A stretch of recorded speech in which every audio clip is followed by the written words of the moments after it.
So, no, this isn't the most beautiful background, but this definitely shows all the equipment and ingredients needed to make these really amazing resin replicas of the ball jointed doll. So here's how she's turned out. She's wearing an original head right now, and the rest of her body is resin. And this is just the pure resin color that I created without any blushing and such yet. We'll get to that part later. So she's kind of blank looking so far, but turned out really great. And she's standing. So that's one of the main things you want to look for when you make a ball jointed doll, is that they can stand, and she is. So that turned out great. So that's how she's looking. I just wanted to show her to you.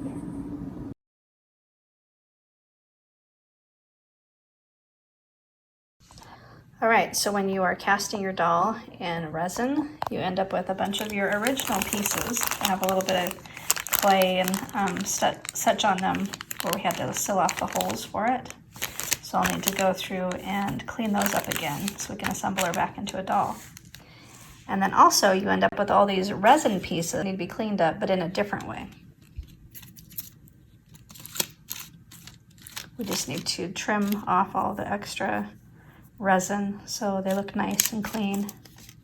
Drill in some holes so we'll be able to have a place for our head and for the strings to go through. We even got our nice little unicorn. Isn't that cute? And then the arms. We have repeats of some of them. Some turned out, some didn't. And so I just like to have all the good ones collected together. All right, and this one, these two turned out great. This one almost made it. It's got a problem, so I'm gonna have to redo these two, but those two turned out perfect.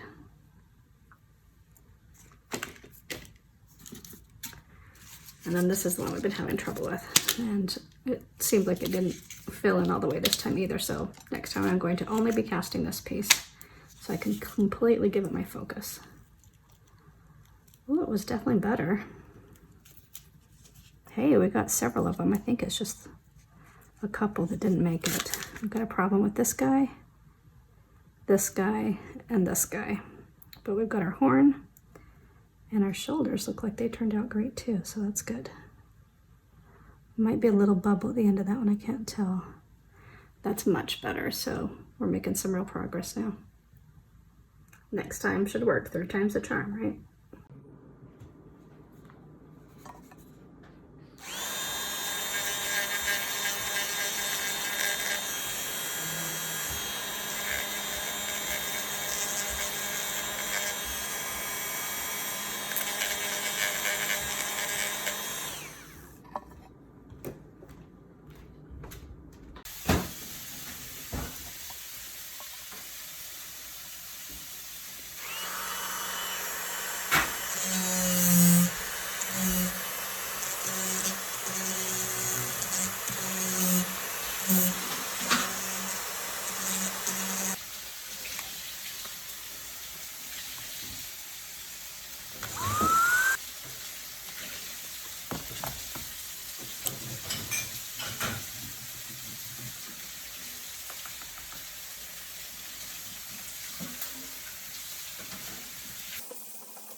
If I grab like half a piece of one I'm sticking?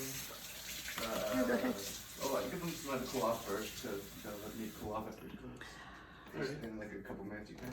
All right, there we go. So we got this, that, that. That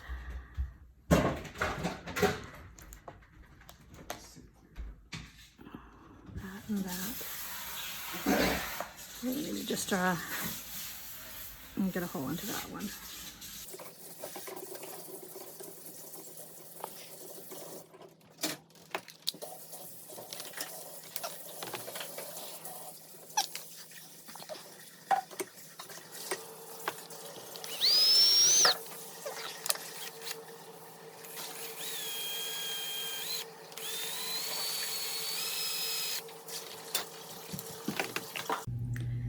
Here's a better look at her body where I can hold her. She's got kind of a loose elastic in her right now, so she's a little bit floppy, but it's kind of fun and adorable when you hold her as a doll. But that's how she turned out, and her resin body has just been sanded lightly with 350 grit sandpaper, and that helps it not be quite so shiny. You can see there's just a little bit of shine right there. It looks like that I missed, but I like them to look a little bit more chalky, so it kind of has that clay texture to it, so it's a bit more matte looking. But it turned out really good. All the pieces fit in snugly with each other, so that's kind of what we're looking for on this.